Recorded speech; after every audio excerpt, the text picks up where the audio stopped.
changé par rapport à avant. La maison était un peu morte, elle était presque morte parce qu'il y avait pratiquement personne qui venait. Moi j'étais au village, j'étais au 5e, donc j'avais créé pratiquement un village. Parce que j'avais remarqué qu'au niveau de la maison, il n'y avait pas d'activité. Ce qu'on faisait à l'époque, c'était juste des expositions d'amateurs, pas de professionnels. Mais là, quand il y a eu l'Assemblée générale, les choses ont changé, les gens ont commencé à voir qu'il va y avoir un changement. Effectivement, il y a un changement. Ça fait même pas 2 mois qu'il y a eu un changement de bureau et il y a eu plusieurs expositions. Il y a eu une immigration de la maison, il y a eu dans la galerie, présentement, chaque week-end, on décroche, on change de tableau. Quelque chose qui ne se faisait pas auparavant. Les tableaux restaient plusieurs mois et les gens même se décourageaient de chaque fois qu'ils viennent, on voit les mêmes tableaux accrochés.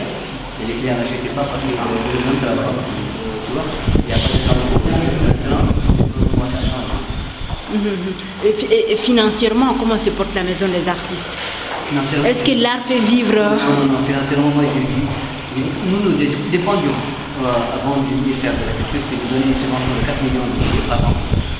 Mais cette fois-ci, cette subvention a été réduite à la baisse. Malheureusement, ils nous ont donné 1 million, l'année de il y a juste quelques mois, ils nous ont donné 1,6 million. Au lieu de nous donner 4 millions, ils nous ont donné 1,6 million. Par an. Cette réduction à la baisse, je ne comprends pas. Jusqu'à présent, je me pose des questions. Est-ce que le reste, ils l'ont pris, ils l'ont gardé, ou est-ce que vraiment c'est ce qu'on devait avoir, que la subvention a été réduite? Est-ce que vous avez entrepris des actions dans ce sens pour mieux comprendre la baisse de cette subvention? On n'a pas voulu comprendre, on n'est pas parti au ministère pour demander. Tout ce que nous avait dit au départ quand on est venu pour demander la subvention, on nous a dit que la subvention est venue. On pensait que c'était toujours les 4 millions, ou même plus. À notre surprise, on nous fait un virement de 1,6 million. Moi, je ne vois pas que j'étais vraiment étonné. Je ne pensais pas, je me suis dit, mais qu'est-ce qui les a poussés à faire ça? Je n'ai rien compris. Est-ce que peut-être parce que les gens ne s'entendaient pas, mais je ne trouve pas que c'est une raison de diminuer la subvention. S'il y a une situation de choses qui ne vont pas, le ministère a appelé des artistes pour voir qu'est-ce qui se passe avant de réduire à la baisse de cette subvention. Mais est-ce que justement il y a une union des artistes autour de l'intérêt de la promotion de votre art? Bien sûr, il y a une union des artistes. D'ailleurs, cette association, c'est une union des artistes.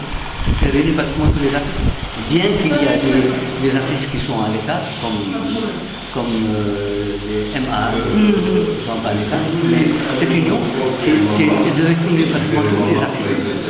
Mais il y a des gens, je pense qui ont préféré être à l'écart. Libre.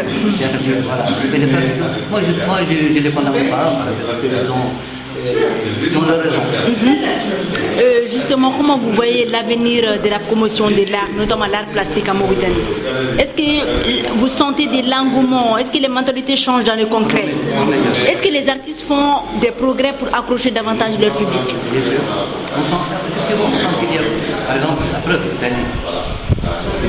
C'est l'un des artistes qui est venu à la maison en 2009. Il commence à être très connu par le public mauritanien, même par le public international. Il commence à exposer au Sénégal, il a exposé au Mali et même la preuve, il est présentement président de l'Union des artistes peintres africains, du APA. Donc, ça veut dire quoi? Ça veut dire que les artistes qui ont commencé à la maison ont commencé à évoluer. Au-delà de cette exposition, est-ce qu'en termes d'actualité, qu'est-ce que la maison des artistes prévoit de faire dans les médias? Dans les médias, on pense à un festival, à un premier événement. Pour le moment, tout ce qu'on a actuellement qui est en cours, c'est un atelier maghrébin que moi je suis en train de faire avec une artiste tunisienne. Un artiste tunisien, pardon, et une artiste algérienne et une artiste marocaine. Il nous reste un artiste libyen. Mais, comme la liberté pour l'enseignement, on a préféré faire l'atelier à Cap. Mais c'est un atelier qui est continu, qu'on fait tous les ans. Ok. Merci, Mokis. Merci.